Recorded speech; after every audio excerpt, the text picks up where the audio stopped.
ketemu saya dibilang, selamat gendeng, katanya gitu ya. Dia itu kan intelektualan, mestinya ya harus masuk PSI dong. Enggak, kata Pak Slamet. Saya ini tetap Masyumi dari dulu. Pak Natsir itu memberontak karena konstitusi dilanggar dan demokrasi diberangus oleh Soekarno.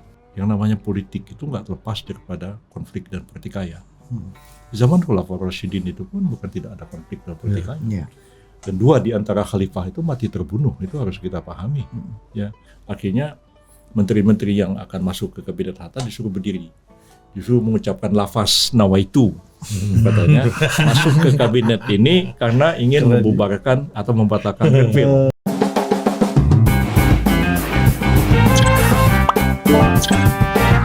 Oke, welcome to Total Politik. Mantap. Membahagiakan sekali hari ini kita bersama. Kenapa batuk-batuk? Nggak, biar terlihat berwibawa dan serius bekerja. Ya. Harus batuk-batuk dikit, tapi ya ini menuju kurus. Tapi batuk itu penting.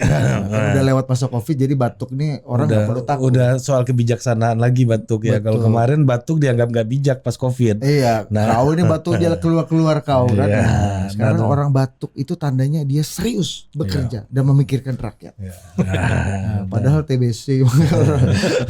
Dan hari ini kita sudah kedatangan the man of all season. The man of all season, orang dari segala masa selalu ada, selalu dibicarakan dan selalu jadi variabel penting. Apalagi kalau udah menggugat mohon ke MK, bos. Agak rekam jejak agak bagus ya. Iya, rekor agak penuh di situ. Siapa lagi kalau bukan Profesor Yusril Isa Mahendra. Halo Prof. Ya. Apa kabar Prof? Ini Ari, ini Budi Prof. Ya. Kalau digabung kami Budi Ari jadi Wamendes. Ketum Projo. Makanya kita agak rajin diundang ke acara Projo, Prof. Oh begitu. Iya, karena masalah nama aja. Bukan masalah skill yang lebih bagus banyak. Tapi berseberangan dengan Pak Jokowi nggak? Enggak kan? Kita Pak Jokowi pemimpin kita. Seperti kata Prof Yusril. Iya. Apa kabar Prof? Baik, alhamdulillah. Iya. Ini banyak yang kalau ada beberapa statistik kita bicara dengan lembaga survei gitu ya. Ternyata masih ada sebagian lumayan besar angkanya para pendukung Gerindra dan Pak Prabowo yang masih belum tahu kalau Pak Prabowo itu ternyata sudah menjadi bagian dari kabinet Pak Jokowi. Masih mendukung, masih berseberangan dengan Pak Jokowi. Nah, selama ini dulu di awal-awal masa Pak Jokowi kita tahu Prof Yusril dan PBB ini kan masih cukup agak diametral nih kondisinya Prof. Nah kemarin itu kita ngelihat acara rakernasnya PBB kalau nggak salah, itu Pak Jokowi rasa nyaman sekali. Feels like home. Feels at home. Ini jangan-jangan pendukung PBB nggak tahu lagi kalau Prof Yusril udah dukung Pak Jokowi sekarang. Boleh cerita nggak Prof? Ini hal prinsipil yang harus dijawab juga kan. Shiftingnya ini gimana dan seberapa smooth shifting waktu itu PBB dari yang diametral akhirnya membuat Pak Jokowi merasa di rumah gitu kemarin di acara PBB itu Prof. Iya, politik itu sangat dinamis ya. Banyak sekali pilihan-pilihan yang tersedia, banyak sekali kemungkinan yang terbuka, dan orang yang terlibat dalam politik itu tentu bukan hanya berpikir dengan otaknya, tapi juga merasakan sesuatu dengan hatinya. Jadi dinamika itu diamati, dicermati betul, ya. Dan selalu saja tersedia jalan untuk melakukan satu perubahan, akomodasi dan lain-lain. Biasa saja dalam politik itu orang mula-mula bermusuhan, tapi kemudian menjadi saling mengerti dan jadi pertemanan. Kadang-kadang juga karena jauh ya jarak antara orang-orang tokoh-tokoh itu, mereka kemudian salah paham satu dengan yang lain. Atau juga seperti kata pepatah orang Melayu, berbeda tempat berpijak, ya, berbeda pula benda yang nampak. Ya. Saya ingat satu hari saya ngobrol dengan almarhum Pak Ali Sadikin. Ya. Pak Ali Sadikin bilang, Saudara Yusril, saya kira dulu Syafruddin Perwira Negara itu ekstremis. Ya, saya kan militer ya. Beliau itu kan tokoh Masyumi. Bahkan sempat melawan pemerintah pusat dengan mendirikan pemerintah revolusioner Republik Indonesia PRRI. Tapi setelah saya bergaul dengan beliau di dalam petisi 50, ternyata Pak Safruddin itu bukan ekstremis. Orangnya sangat rasional, sangat moderat dan sangat demokratis pikiran-pikirannya. Nah, jadi seperti itu juga lah kita melihat tokoh-tokoh politik. Ya, barangkali masyarakat kan kadang melihat Pak Prabowo dari jauh, melihat Pak Jokowi dari jauh. Dan kalau dari jauh itu, ya tentu penilaian bisa beda-beda. Dan biasanya orang akan tertarik dengan sesuatu apabila dia ada kemiripan dengan dirinya. Ya, ambil contoh misalnya orang Bali disuruh menggambar Tuhan atau menggambar dewa. Tentu yang digambar itu ya wajah orang Bali. Nggak mungkin orang Bali menggambar dewa terus wajahnya orang Madura gitu kan. Kan nggak mungkin begitu. Nah, jadi kalau orang itu orang kecil, wong cilik begitu yang di-image-kan pada awal kampanyenya Pak Jokowi, tentu yang terbayangkan pemimpin itu yang seperti Pak Jokowi itu. Yang Pak Jokowi sendiri mengatakan ya wajah saya itu wajahnya wong deso, ya orang desa berpikiran sederhana begitu. Makanya dulu kampanye Jokowi adalah kita loh ya. Iya, Prof, ya. tentu beda sama saya. Dia anggap Pak Yusril ini orang tampangnya orang kota, Elit, oh ya, elit, ya, Jasnya aja dianggap paten, kan? orang dari kampus yang berpikir sangat modernis, tuh, segala macam begitu. Tapi sebenarnya nggak selalu seperti itu juga. Itu kan kadang-kadang politik itu soal image juga. Gimana orang menciptakan image tentang sesuatu, kadang-kadang image-nya itu bisa berbeda dengan kenyataannya. Seperti itu kira-kira. Nah, ini bicara soal image nih, Prof. Ya. Prof Yusril kan sangat dekat dengan image politik Islam Ya. politik. Dan bahkan dulu banyak orang membayangkan Prof Yusril ini jadi the next Natsir waktu itu. Dan itu jadi Dan PBB dan Next Masyumi ya. the next Masyumi gitu kan. Nah, ini gimana sih Prof Yusril melihat relevansi Islam politik dengan ekosistem hari ini, di mana kita tahu 60% pemilih itu adalah pemilih muda yang mana tidak ada lagi romantismenya dengan Masyumi, mungkin agak jauh, mungkin kalaupun ada seperti Prof bilang tadi jauh. Jadi karena jauh image-nya bisa beda-beda gitu. Nah, gimana Prof melihat anak-anak muda sekarang yang Gen Z kalau goyang dikit langsung healing ke Bali, ke Ubud gitu, mental health gitu. Dalam melihat market ini, Prof. Ya, memang image tentang PBB dari awal itu digambarkan bahwa PBB itu sebenarnya lebih mendekati Partai Masyumi di masa yang lalu. Ya. Dan saya diidentikan dengan Muhammad Natsir. Ya. Memang ada kesamaan-kesamaan dan sekaligus ada perbedaan-perbedaannya juga. Jadi secara ideologi dia sama sebenarnya. Ideologi Masyumi maupun ideologi PBB itu yang disebut dalam ilmu politik itu modernisme Islam. Ya. Jadi mereka percaya bahwa Islam itu universal, rahmatul lil alamin, berlaku untuk sepanjang zaman. Dan petunjuk-petunjuk Islam itu dapat diterapkan kapan saja dan di mana saja. Mengapa demikian? Oleh karena kalau kita baca Al-Quran itu dikatakan Quran itu hudal linnas wa bayyinatin minal huda wal furqan. Quran itu petunjuk bagi manusia dan penjelasan atas petunjuk itu. Jadi misalnya tentang kehidupan bernegara, prinsip bahwa keadilan harus ditegakkan, amanah harus dijalankan, dan keputusan harus diambil dengan cara yang musyawarah untuk mencapai kesepakatan yang disebut syura dan muafakah atau kesepakatan itu. Dan itu prinsip-prinsip yang bisa dituangkan ke dalam bentuk sebuah negara demokrasi modern. Jadi orang modernis itu percaya Islam itu universal dan dia dapat ditafsirkan ulang untuk menghadapi situasi zaman yang berubah, lokasi tertentu, tempat dan tertentu, dan mereka tidak terlalu terikat kepada tradisi masa yang lalu. Tradisi dipelajari, ditelaah, tapi tradisi itu tidak mutlak harus diikuti seperti itu. Itu bedanya orang modernis dengan orang tradisionalis. Kalau tradisionalis, tradisi diikuti terus sampai ke jauh. Sebaliknya juga yang fundamentalis. Ya. Saya pernah melakukan studi, saya mencapai doktor dalam ilmu politik, menulis disertasi tentang studi tentang Partai Masyumi yang modernis. dan Partai Jemaat Islami Pakistan yang fundamentalis di bawah pimpinan Syed Abdul Alam Maududi. Mulanya saya menyangka Masyumi dengan jemaat itu sama. Tapi setelah saya studi, tentu studi itu saya harus belajar bahasa Urdu. Saya harus datang ke Pakistan berapa kali ke mewawancarai Syed Abu Alam Maududi, Maryam Jamila dan lain-lain. Dan saya sampai pada kesimpulan bahwa sebenarnya dia berbeda. Ya, yang fundamentalis itu bagaimana dia menafsirkan Quran itu berbeda. Orang modernis melihat ini asas-asas ditafsirkan untuk segala zaman. Mereka menafsirnya cenderung rigid, kaku, ya, dan visinya terhadap dunia politik itu berbeda. Ya. Kalau orang modernis itu lebih melihat keadaan sekarang dan membawa ini ke depan. Jadi problemnya bagi dia how to Islamize the country, bagaimana mengislamkan apa yang ada ini. Tapi kalau fundamentalis, ya, dia mau bubarkan semua, dia mau hancurkan semua.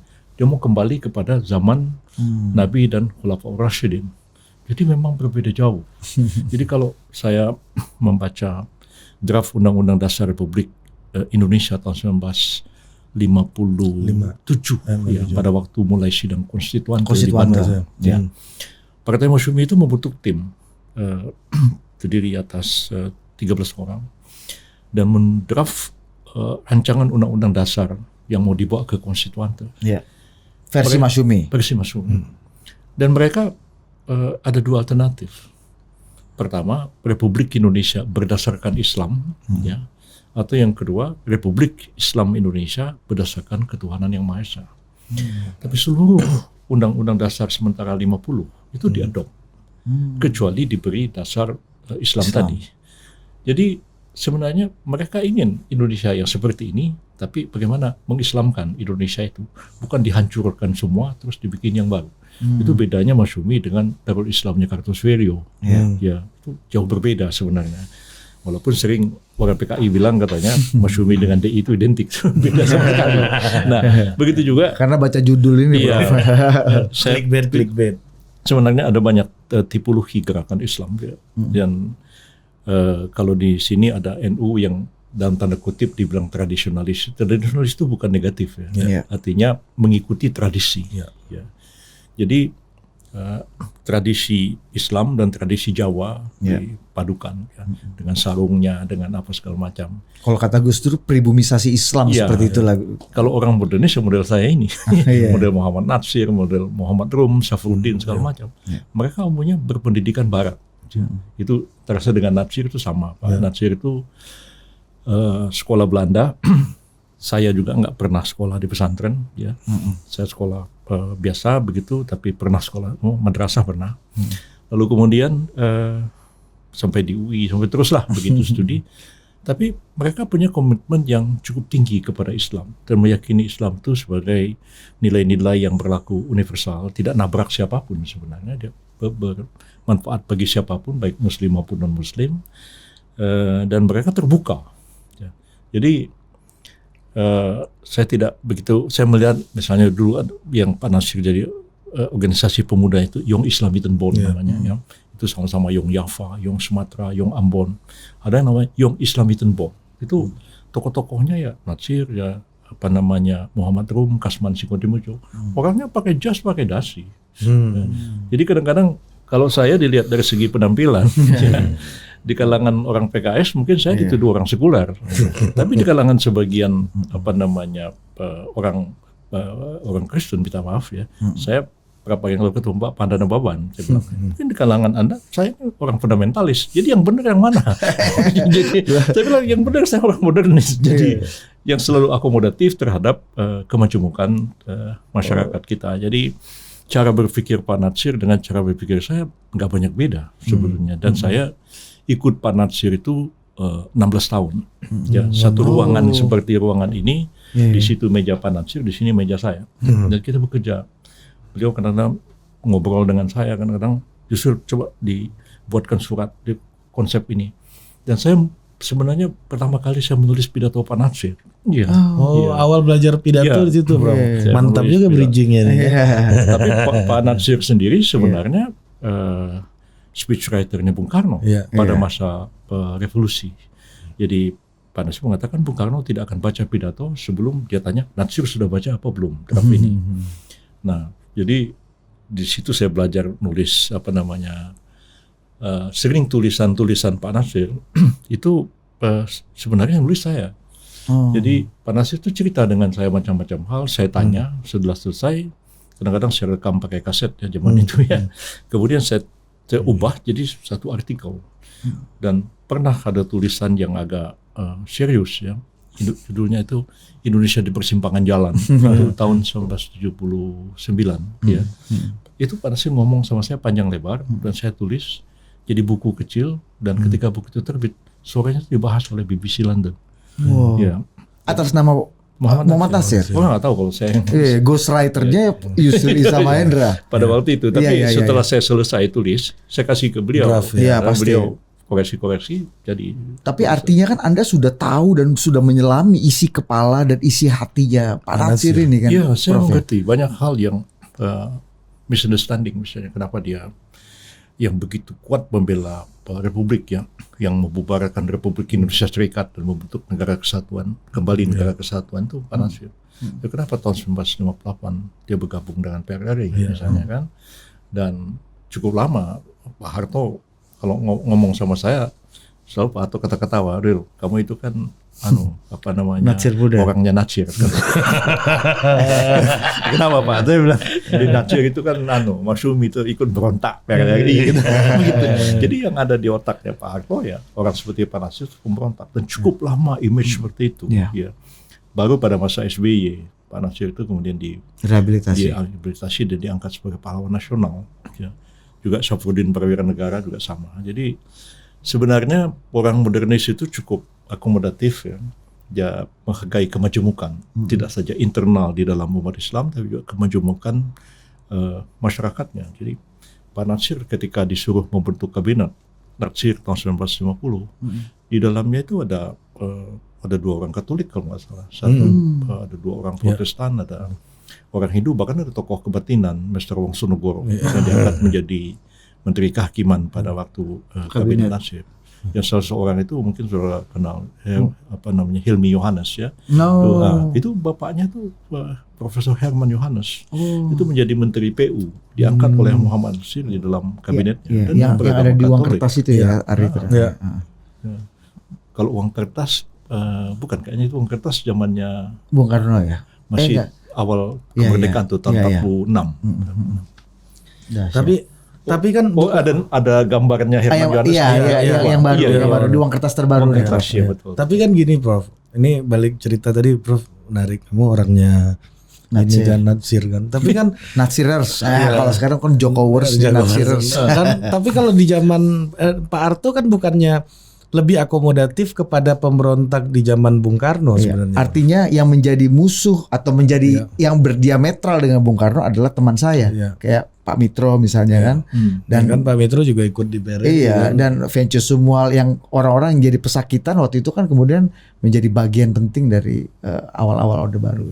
Iya, kalau di kalangan militer maka ada rekonsiliasi. Saya kenal baik dengan Pak Kolonel Maludin Simbolon misalnya, satu contoh ya.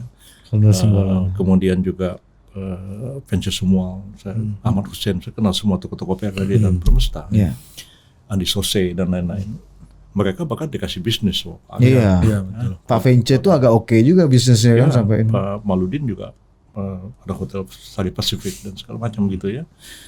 Tapi dengan PSI maka juga terjadi rekonsiliasi. Biasanya Pak Sumitro masuk ke dalam dan tokoh-tokoh ekonom yang sebenarnya pengikutnya Pak Mitro dan Pekeley istilahnya kan pada waktu. Tapi sayangnya tidak dengan Masyumi. Karena ada keinginan ingin reborn lagi itu mungkin Prof. Atau karena ada keislamannya di situ. Itu salah satu faktor. Jadi Harto itu memang perlu waktu lama sekali baru bisa memahami Islam itu seperti apa. Pak Harto seorang Muslim, masih kecil sekolah di Muhammadiyah. Tapi sebagai militer itu selalu ada kekhawatiran, bahkan kalau tidak ketakutan terhadap munculnya kekuatan politik Islam. Nah, jadi saya kira mungkin orang-orang PSI pada waktu itu ketika Pak Harto mengambil alih kekuasaan dan baik orang PSI maupun orang Masyumi kan semua dipenjarakan pada waktu itu. Iya, musuh Soekarno semua ya. Semua ya, Syahrir, ya Subadiono Satomo, Muhtar Lubis, Pak Sumitro juga eksil kan. ya Pak Sumitro eksil, orang Masyumi, tokoh-tokohnya semua, 3 perdana menteri, bayangkan Natsir, Syafruddin, Burhanuddin Harahap, Ya. Oh iya, itu penjara semua Prof. di penjara semua. Ya, kemudian PSI ya Syahrir sampai meninggal kan. Ya, gitu. ya. Itu juga Yunan Nasution semua dipenjarakan, Isa Ansori. Nah, pada waktu Pak Harto mulai mengambil alih kekuasaan, mereka kan dilepaskan, dikeluarkan dari penjara Iya, betul. di Jalan Keagungan di Glodok di sekarang ini. Nah, memang orang-orang Masyumi seperti yang Anda katakan tadi ada keinginan untuk kembali membangun Masyumi. Orang PSI tidak. Oh, ya, makanya PSI banyak PSI yang gabung ke Golkar ya, Bro. Iya, Manunggaling dengan Orde Baru ini ya. PSI-nya lebih ini kepada Pak meyakinkan Pak Harto dan mungkin juga pada waktu itu kekuatan dari IMF mulai membantu Indonesia, Amerika. Dan jadi Dengan Pak international Hartonya, networking ya, ini Prof ya. Pak Hartonya barangkali lebih percaya kepada militer yang beragama Kristen dan juga teknokratnya dibandingkan dengan karena teknokrat yang paling banyak ya, itu harus diakui hanya ada di 2 partai, PSI dan Masyumi. PSI dan Masyumi. Ya.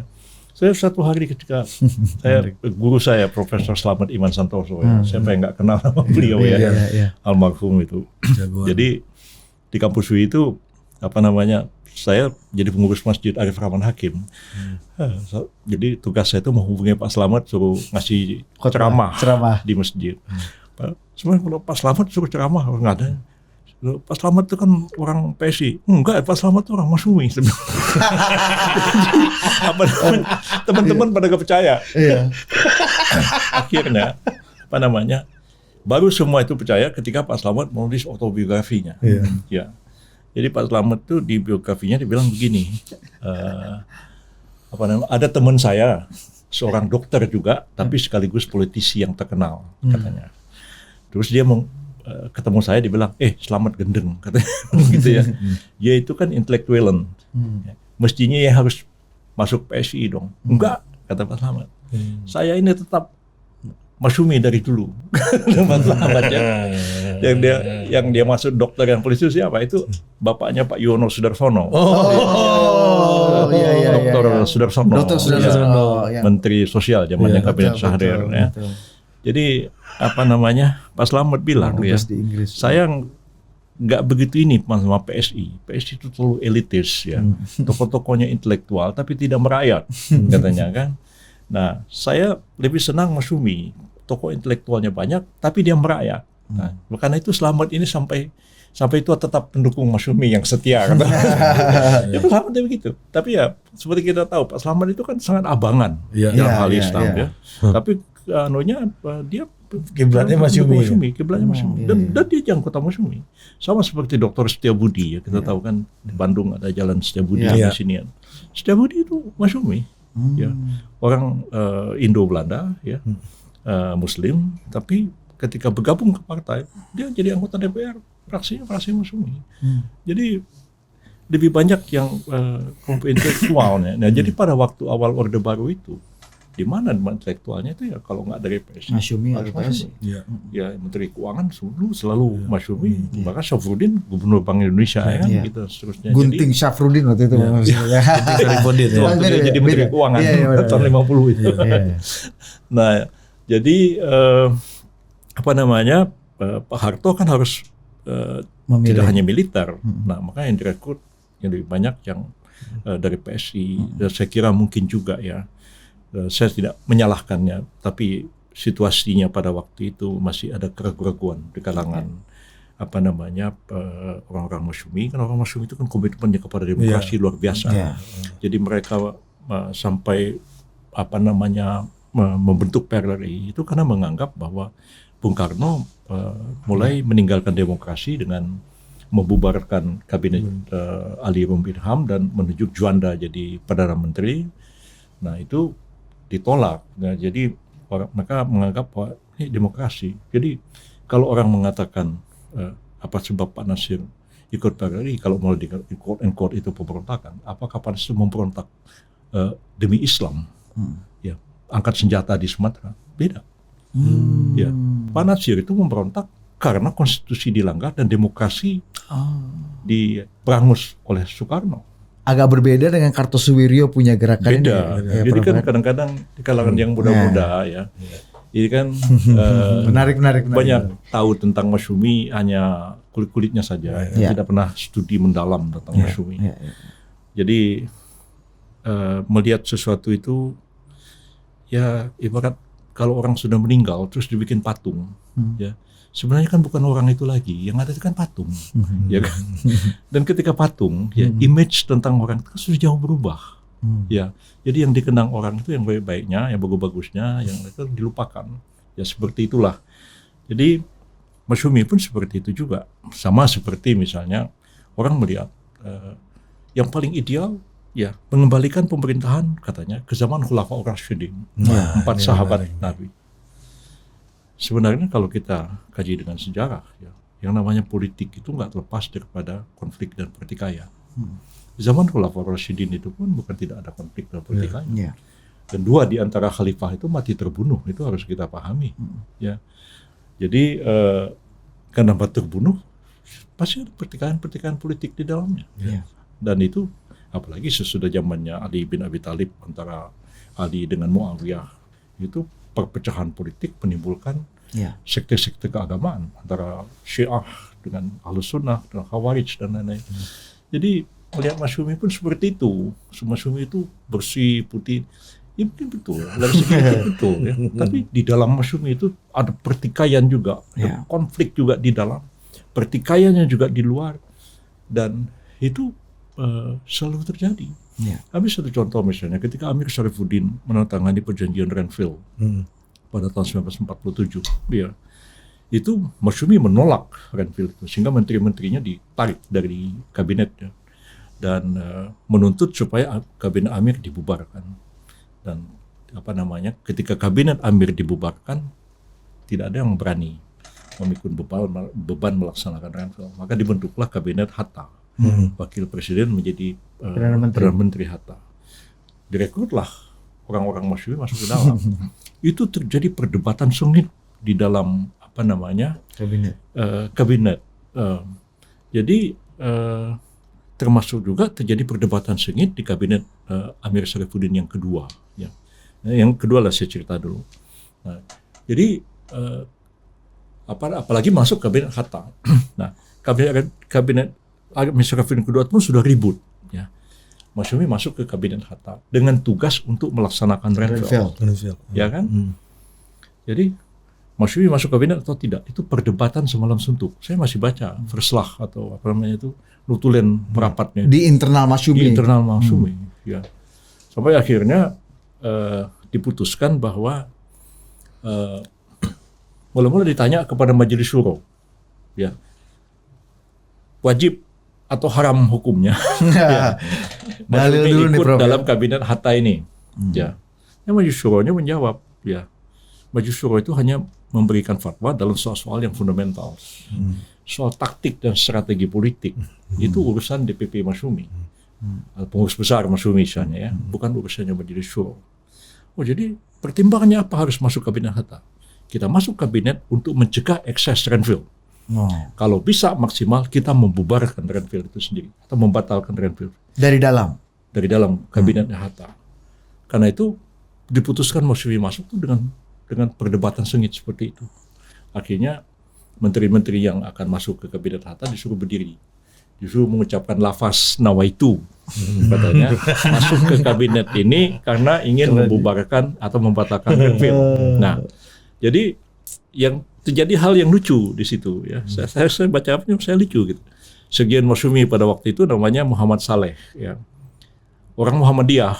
Jadi dia bilang, katanya ini semua berdiri dulu, ucapkan lafaz nawaitu masuk kabinet Renville untuk membatalkan kabinet Hatta untuk membatalkan Renville dari dalam. Terus itu diinterupsi sama Kiai Haji Wahab Hasbullah. Ketua Majelis Syuro NU. Iya. Dia bilang, Oh, itu masih Masyumi ya? masih Iya, belum masih pecah. belum pecah. Belum. Oh, pada Masyumi. Ketua Iya. Majelis Syuro kan waktu tahun Iya. 47 itu Iya, iya. Pak Wahab Wahab Hashimullah. menggantikan Kiai Haji Hasyim Asy'ari kan. Jadi kata Kiai Wahab, saya kalau bahasa sekarang interupsi ya. Lah ini sampean ini kan Muhammadiyah. Lo kok orang disuruh nawaitu? Bacakan nawaitu. Iya. Selama ini kok nolak nawaitu. Lah nawaitu mana? Kata Malah orang NU Orang ini yang mengingatkan, kamu harus kembali ke kita, kembali ke kita. Dia protes kepada Lucu juga, Muhammad bro. Saleh yang Iya. sekjen Masyumi. Akhirnya ketawa semua. Ketawa semua dan akhirnya ya dilafazkanlah dan kemudian Nawaitulah. kita tahu itunya itu masuk ke kabinet Granville dan memang mereka Kabinet Hatta. kabinet Hatta bubarkan Granville dan kita tahu pada waktu itu kan mulai ketegangan antara PKI dengan Masyumi karena kan Masyumi mengatakan ini kabinet Masyumi yang dipimpin oleh Hatta. Dan itulah dasar provokasi kemudian terjadi peristiwa Madiun pada tahun 1948. Nah, jadi sebenarnya saya pikir ini kembali ke soal apa yang tadi kok jadi ceritanya jadi Iya, tapi ini Lanjut aja bro, lanjut aja. Ini Kita menarik. senang dengerin. jadi sebenarnya Kita suka banget ya Prof. Gini, Prof. Nanti boleh yang duniawi nanti abis ini ya Prof. tokoh-tokoh yang Masyumi itu memang orang-orang yang berpendidikan yang barat ya. Iya. Yang kadang-kadang ya dari segi penampilan apa begitu ya kadang-kadang ya masih beda dengan para kiai NU itu harus diakui. Iya. Ini seperti Prof. Yusri dengan pakai jas, Iya, pakai ini. itu. Apalagi pakai dasi kan dulu haram pakai dasi. Iya. makanya. Ya, Iya. kalau sekarang orang NU pakai dasi juga. Caimin kan pakai dasi juga. Kalau Zaman sekarang, dulu. iya kalau sekarang dianggap Prof. Yusri ngomong keislaman dan ke-Indonesiaan, mana nih sarungnya, mana jubahnya, mana kopiahnya gitu. Iya begitu. Mana jenggotnya? Mana apalagi. jenggotnya, mana peci putihnya. Mana peci mana jubahnya lagi. Iya, ya. mana Ya, jubahnya. ya. Jadi saya pikir ya memang yang diperlukan ke depan ini menjawab awal pertanyaan tadi. Sebenarnya Indonesia yang maju dan modern menghargai kemajemukan yang demokratis negara yang berdasarkan Pancasila seperti ini. Tapi nilai-nilai Islam itu terimplementasikan dalam kehidupan masyarakat, bangsa dan negara kita. Mungkin Anda tanya tadi, apa relevansinya bagi anak-anak muda? Saya pikir ya, tesis sekularisasi oleh para sosiolog Barat itu banyak nggak terbukti. Tucker Parson. Ya, apa namanya, pokoknya makin modern sebuah masyarakat, makin sekuler. Ya, mungkin dalam sejarah Eropa, Amerika iya. Tapi di banyak negara-negara Muslim, justru yang terjadi sebaliknya. Ya, kesadaran kepada Islam itu sebagai satu agama universal justru tumbuh pada saat mereka mengalami kemajuan ekonomi. Ya, seperti kita lihat Malaysia, ya, kemudian Turki yang sekarang kita lihat kan. Iya. Di Turki itu sekularisasi terjadi zamannya Atatürk tahun 1924 ya. Iya. Selama lebih 70 tahun dan tiba-tiba ekonomi Turki berantakan, tentaranya juga ya amburadul. Kemudian justru Partai Islam menang di Turki dan kemudian tapi bukan Partai Islam Erdogan itu bukan Partai Islam yang fundamentalis tradisionalis, itu sangat modern visinya dan kemudian itu diikuti. Jadi kalau saya datang ke Turki, saya melihat sebuah Turki yang modern ya, azan di mana-mana, begitu anak-anak mudanya parkir mobil dengan segala kemewahannya, pakai jas, pakai dasi, pergi sholat Jumat atau sholat 5 waktu ke masjid. Jadi saya pikir yang relevansi itu ada di situ. Jadi saya pun melihat anak-anak muda sekarang, walaupun mereka ya apa namanya sangat suka dengan hiburan yang lagi ngetren begitu ya, macam-macam gitu. Tapi siapa mengatakan bahwa di kalangan mereka itu tidak tumbuh semangat keislaman? Ya, itu sebenarnya sudah sejak tahun-tahun 70-an mulai terjadi ya. Banyaknya waktu itu pemuda-pemuda masjid ya ada di Al-Azhar, ada di Masjid Sunda Kelapa. Ya, mungkin sekarang tokoh-tokohnya sudah pada mulai sepuh juga ya, misalnya Pak Jimli As-Siddiqi atau Pak Faisal Mutik dulunya di situ. Tapi saya kira sekarang pun keadaan itu seperti itu. Jadi kadang-kadang kok semangat ke-Islam itu ada yang kemudian manifestasinya dalam bentuk yang sangat modern, tapi pada sisi yang lain ya kembali ke yang lama itu tadi, ya, pakai jenggot, kemudian apa namanya jubah panjang, celana nggak boleh tutup mata kaki dan segala macam. Jadi ada dua pola harisasi seperti itu, yang tradisionalis ya tetap aja. mengapa itu terjadi? Saya kira lebih banyak kaitannya dengan psikologi agama ya. Saya perhatikan misalnya ada penyanyi Inggris Cat Stevens ya, kita tahu ya. Iya. Terus dia masuk Islam. Yusuf Islam. Dia jadi Yusuf Islam. Oh, Yusuf Islam tuh Cat Stevens. Cat Stevens ya, lagunya tuh Nah, coba kasih nyanyi dikit, Prof. lupa saya. Kalau Laksamana Cenggo ini gimana, Prof? Jadi ya seperti itu gambarannya, tiba-tiba jadi berubah begitu ya. Iya. Saya juga bertemu Maryam Jamilah, itu seorang Yahudi sebenarnya. Kemudian masuk Islam terus pakai cadar, begitu tutup mukanya semua. Jadi kalau saya wawancarai dia, hari ini saya wawancara, nanti minggu depan kita wawancara lagi. Oke, waktu saya datang, Anda Maryam Jamilah? Saya tanya gitu. Gimana verifikasinya? Jadi kalau diverifikasi susah begitu kan.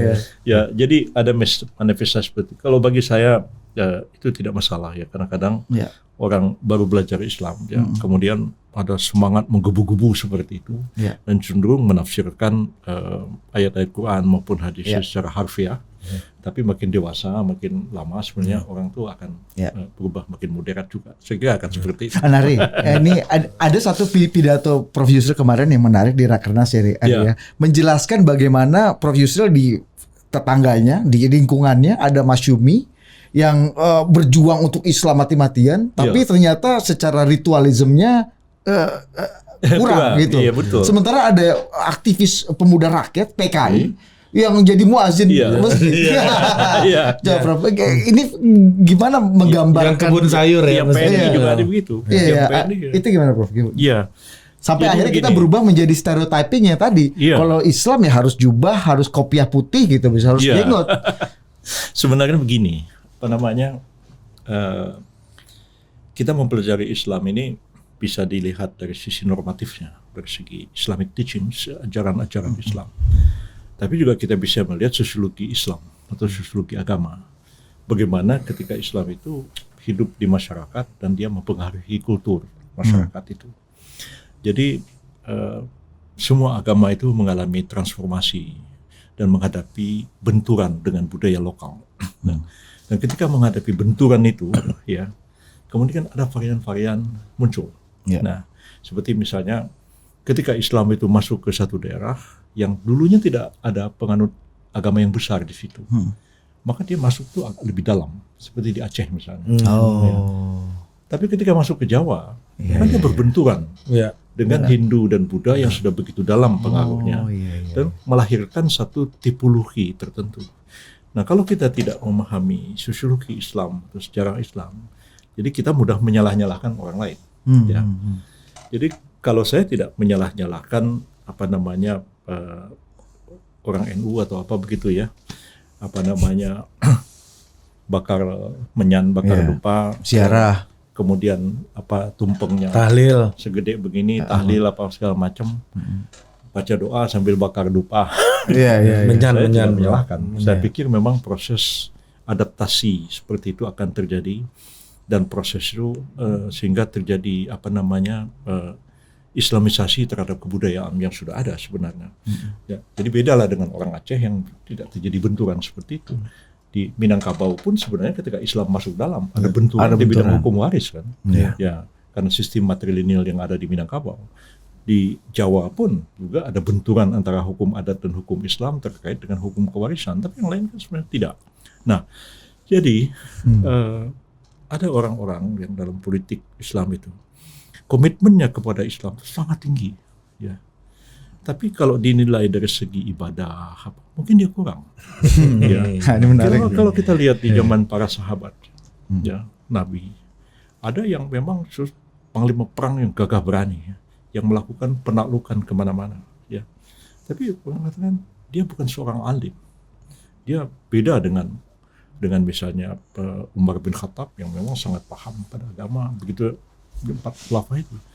Jadi ada yang komitmennya kepada Islam politik itu sangat tinggi, tapi ritual apa namanya ibadah khassahnya itu barangkali agak kurang begitu mendalam. Sebaliknya ada sangat alim, sangat fasih, ya, kalau membaca Fatihah itu udah kayak keluar dari kerongkongan, alhamdulillah, gitu semacam begitu ya. Dibanding orang yang sebenarnya saya kenal, misalnya almarhum Bapak Muhammad Rum, misalnya satu contoh ya, almarhum Bapak Kasman Singodimedjo.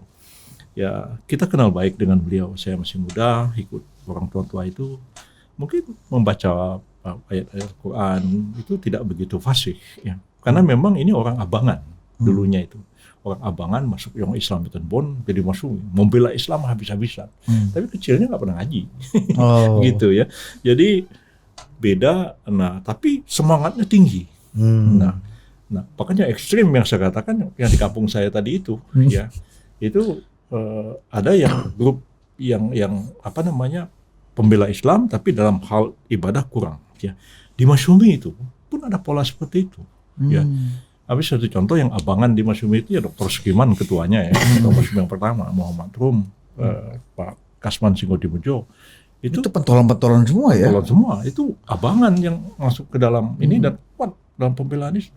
Tapi ada para kiai, ada juga intelektual ya yang bergabung ke Masyumi, tapi ya orangnya ya punya gaya sendiri. Itu misalnya Profesor Dr. Abu Hanifah.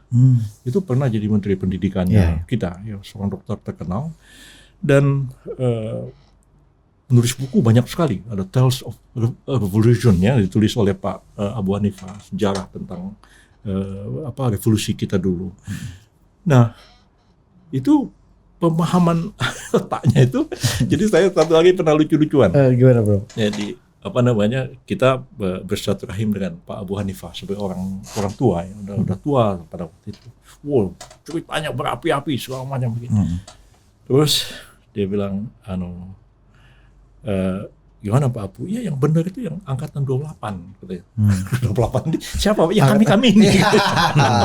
Abang dulu ini. Pak Abu Hanifah itu kan salah seorang yang Sumpah Pemuda itu. Ya. Nah, jadi saya cerita dengan Pak Nasir.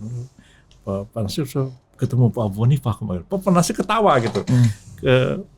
Ngomong apa Abu? Katanya gitu. Saya bilang ya dia cerita-cerita begini-begini loh Pak. Oh iya katanya. Ya kan Pak Abu ini kan tokoh Masyumi juga, iya, tapi ya Abu itu ya grup Masyumi bagian dansa-dansa kan. Jadi grup Masyumi tradisi PSI. Grup yang dansa-dansa katanya begitu. Jadi ya ada yang begitu. Tapi komitmennya kepada Islam sangat tinggi. Dan saya melihat perdebatan misalnya di Kenip tahun 48 ya. Tentang wajib atau tidak pendidikan agama itu diajarkan di sekolah. Itu terjadi perdebatan antara Abu Hanifah dengan Rangkayo Rasuna Said. Rangkayo. Hajar Rangkayo. Kuningan, Jalan Kuningan. Nah, Rasuna Said itu Masyumi juga. Ya. Dia utusan Muslimat Sumatera. Itu berdebat dua orang ini sama-sama Masyumi. Abu Hanifah mengatakan pendidikan agama itu wajib diajarkan di sekolah. Rangkayo Rasuna Said menolak. Nah, jadi perdebatan itu terbaca di dalam rekaman perdebatan tahun 1948 ya, sampai Rasuna Said itu agak bikin kesel orang-orang Masyumi. Abu Hanifah itu ketua fraksi Masyumi di Kenip pada waktu itu. Orangnya sekuler begitu kelihatannya begitu ya. Tapi powerful ya secara ini ya. Sangat powerful. Nah, peran politik. Jadi memang ada yang fasih keagamaannya ya ada. Jadi agak beda-beda lah. Di sisi yang lain juga gitu Prof. Gitu. Jadi sebagai satu contoh gini lah ya. Ketika tahun 1959 ya, waktu Bung Karno mulai menerapkan Nasakom ya, itu saya diceritakan sama Pak Kasman Singodimedjo. Ya. Pak Kasman tuh dipanggil ya. Prof boleh sedikit agak dekat Prof. Diminta untuk setuju Nasakom. Pak Kasman tuh kan tidak. Ya. Kalau perlu tuan-tuan tembak saya. Tidak, saya tidak akan setuju. Nah, beliau bercerita seorang kiai besar ya, yang sangat terkenal sebagai seorang ulama. Tapi ketika ditanya Nasakom itu dia nggak berdaya dan mengatakan ya, dia terima. Jadi kita lihat Kasman yang tidak begitu fasih membaca ayat-ayat tadi itu pendirinya tegas seperti itu. Tapi kiai satu ini ya menghadapi tekanan yang begitu kuat, dia mencoba mengalah dan mungkin ya satu langkah kompromi di sisi awal. Apakah dalam hatinya beliau setuju atau kita nggak tahu. Ya. Tapi Pak Kasman punya seperti itu. Jadi tidak usah kita lihat orang itu dari segi temperamen dan penampilannya. Ya, tidak usah dilihat apa, lihatlah bagaimana sikapnya, bagaimana pikirannya, dan bagaimana tindakannya. Dalam pengalaman saya, ya orang yang kadang-kadang keras sekali omongannya, ya keras sekali pidatonya, itu belum tentu keras pendirian. Ya, orang seperti Muhammad Natsir itu tidak keras orang pidatonya, lembut, bahasanya bagus, terapi. Ya. Tapi ya pendiriannya saya mengatakan dia tidak tegas, pendiriannya sangat kuat. Ya. Jadi pernah satu hari saya membaca tulisannya Kiai Haji Isa Ansori, bapak dari Endang Saifuddin Ansari. Ya. Dia punya majalah di Bandung namanya Aliran Islam. Jadi pada tahun 1952 dia bilang situ Natsir seorang filosof. Artikel dia ditulis. Saya baca artikelnya itu, terus Isa Ansari mengatakan Natsir itu lebih cocok jadi filosof daripada jadi ketua Masyumi. Pikirannya begitu dalam, pikirannya ini. Dia nggak bisa fight katanya. Kurang agitatornya, kurang agitasinya kurang. Isa Ansari kan agitator yang luar biasa begitu ya. Sampai ketika tulisan tahun 52 itu saya tunjukkan kepada Pak Natsir kira-kira tahun 88, 89 gitu. Pak Natsir baca ulang, terus Pak Natsir senyum-senyum, dia bilang, ya Isa Ansari bisa bilang saya itu lebih cocok jadi filosof daripada jadi ketua Masyumi. Tapi Saudara Yusril katanya, kapan Isa Ansari pernah angkat senjata memberontak? Enggak pernah kan? Ya memang enggak pernah, saya bilang. Ya dia bilang, ya saya masuk dalam hutan, saya angkat senjata. jadi dari segi itu kan berbeda. Ya. Sampai Pak Natsir mengatakan pada saya begini, Isa Ansari itu pernah khutbah di Proyek Senen, Lebaran. Habis khutbah itu saya ketawa-ketawa, saya bilang sama dia, kenapa? Saya ketawa-ketawa kan ya. Dia bilang begini, jihad, katanya begitu kan. Nah, kain kafan, di tangan kiri, pedang di tangan kanan, jihad, fisabilillah. Nah, jadi berarti Pak Natsir itu habis khutbah bilang, tadi saudara bilang pedang di tangan kanan, kain kafan tangan kiri. Ya. Untuk apa itu kain kafan? Ya. Kalau orang mati syahid kan nggak perlu kain kafan. Kenapa saudara? Jadi kadang-kadang ya gitu. Banyak orang yang keras pidatonya, keras suaranya, tapi ternyata pendiriannya tidak sekeras ucapannya. Banyak orang yang mungkin lemah lembut, tapi dia punya pendirian yang sangat keras. Jadi kadang dalam politik itu kan seperti saya bilang tadi kan dinamis, terjadi perubahan segala macam begitu juga. Jadi ya kalau sekarang orang tanya kenapa justru kamu kok teman sama Pak Jokowi? Gitu ya. Dulu juga orang tanya kenapa Pak Yusril ini kok jadi temannya Pak Harto? Ya. Nah itu nih, ini mau masuk mantap nih produser ya. Saya mau istirahat dulu, saya berangkat. Nah, itu orang lagi nyusun kabinet. Saudara mau disuruh jadi minister, saudara tidak datang, maka ditunjuklah Akbar Tanjung. Itu saudara sendiri. Katanya, kalimat-kalimatnya itu sederhana, jangan banyak kata-kata asing yang membingungkan rakyat. Ya, Pak Harto sendiri bisa keselio lidah bacanya, begitu ya. Marah-marah kan. Marah-marah pakai celana pendek. Cari saya, ngapain? Saya lagi sibuk. Nulis pidato. Jadi pidatonya itu, ketiknya itu mesin tiknya, trek. Ini kan Pak Mulyono ketawa-ketawa gitu. Itulah gunanya sampean kita ajak tuh supaya sampean yang bilang enggak sama Pak Harto. Pak Mur aja yang bilang enggak, mana berani kita.